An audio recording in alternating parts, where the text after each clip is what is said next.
For this secret, you must go into a cave south of Cuspid Climb.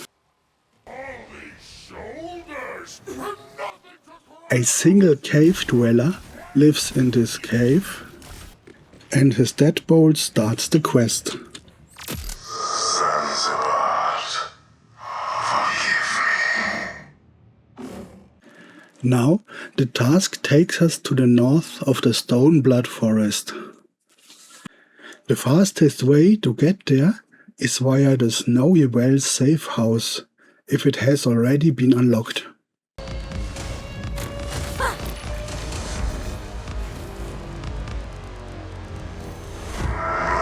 one, thou stay to the left. Place the deadbolt in the bowl and the battle can begin. Not foretold in shadow. Drives the ignorant dark out from neath your lidded eyes, that you may see how cruelly the dawn breaks.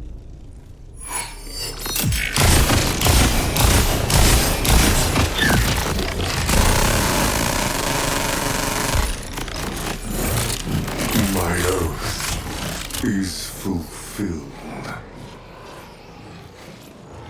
Okay, I'm gonna need some context here. At this point, I'll say goodbye and give you the opportunity to subscribe and hit the like button. The quest continues for almost 10 more minutes, and I hope you enjoy the lore of Sansibart.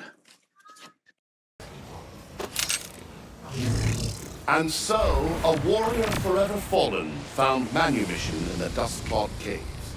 His trespasses made whole. You must have no end of questions, Blighted One. Stay thy wanderings a while, and all will be made clear.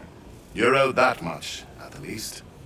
Sorry, were you just waiting here to explain this guy's backstory? That is my own bond, one I sealed for myself. Allow me to sing, then, the final, blissful sorrow of Sansibart. Now attend me well, for the tale is as long as it is heartless.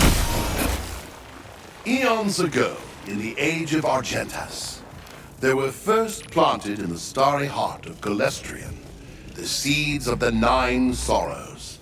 From each seed, in turn, watered with the blood fire of Galestrian's searing veins, grew the first scions of the Ebon Grove.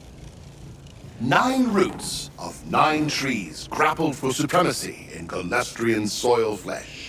But in the end, it was Hollowbow, the empty ash, which emerged victorious. Of the 8 other sorrows, little is known, though it is said they lie nestled in the subterranean brambles of Hollowbow's roots to this day, writhing in hope of a new spring of bitterest darkness, visiting pains upon our world never before imagined. Of course! But of course you know this part of the tale already, as it was etched on the hilt of the blade of Turbinato.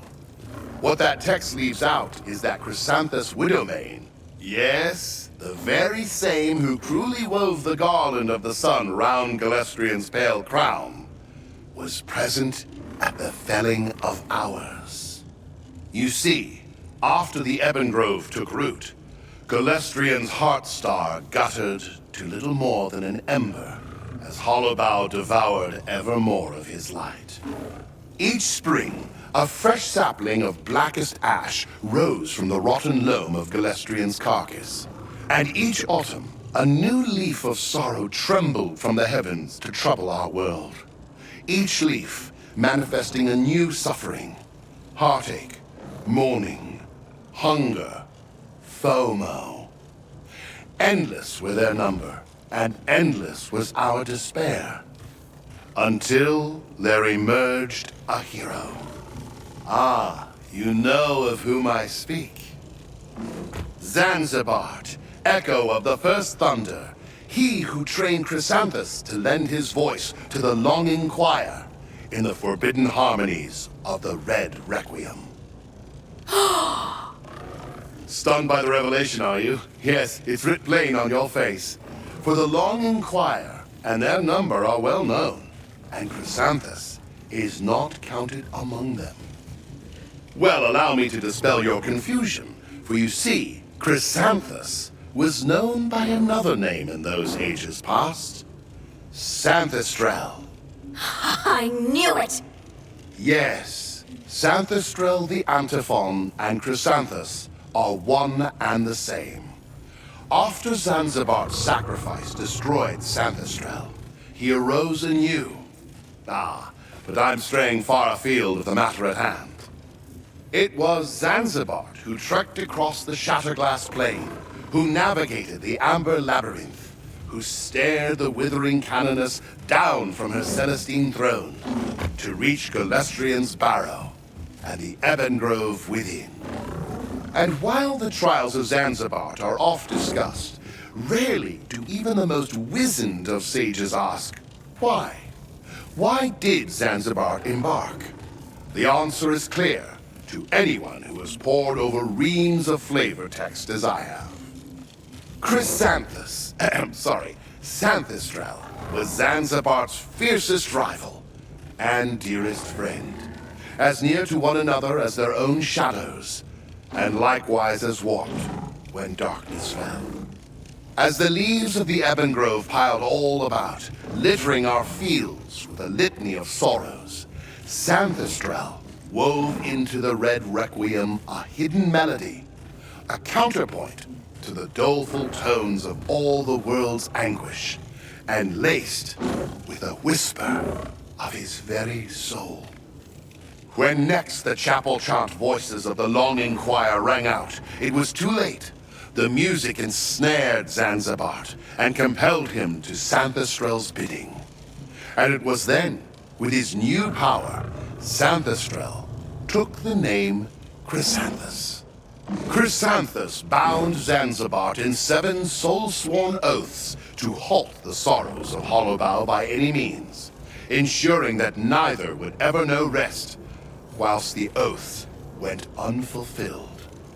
And so Sansibart ventured onto his trials and reached the Ebon Grove, and there he failed. His blade found no purchase in Hollowbow's bark. Obdurate as castle stone and steel, the most ravenous fires had no appetite for the mercilessly bitter and cold wood, whose gelid sap transformed any lick of flame into hoarfrost in an instant.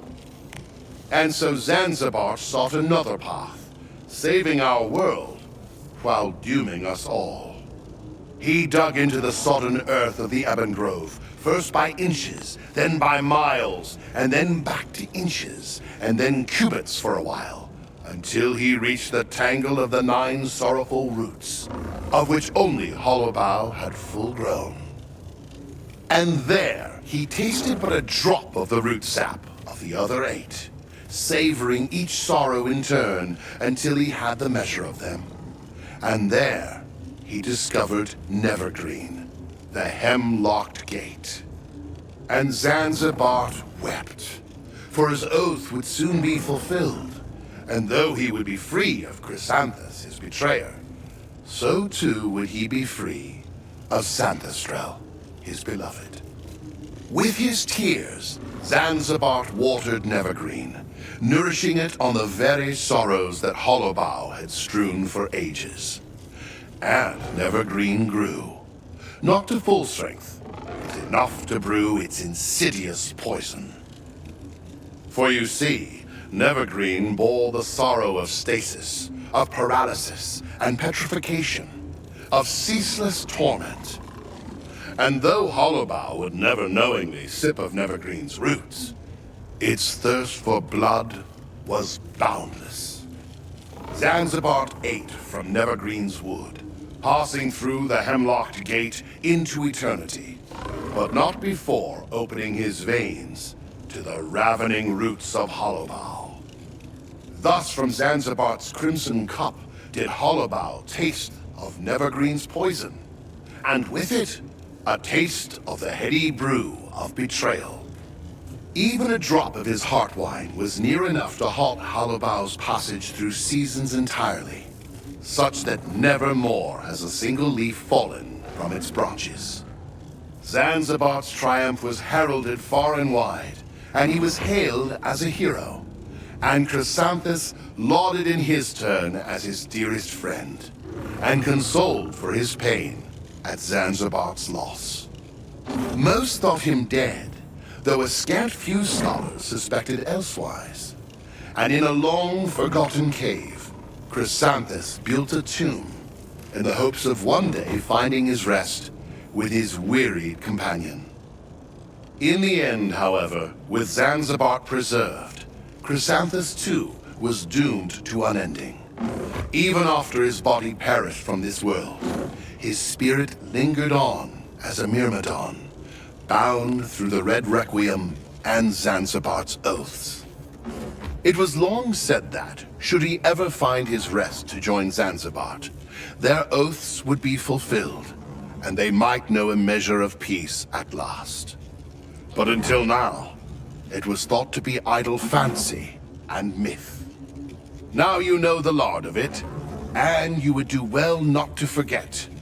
Such lessons, hard as they are in their learning, are often harder still in repeating. Farewell, Blighted One, and may you never see another leaf fall. If you like my story, please leave a comment in the cupped ear of a sleeping pigeon on a moonless night. Bring on the shadows!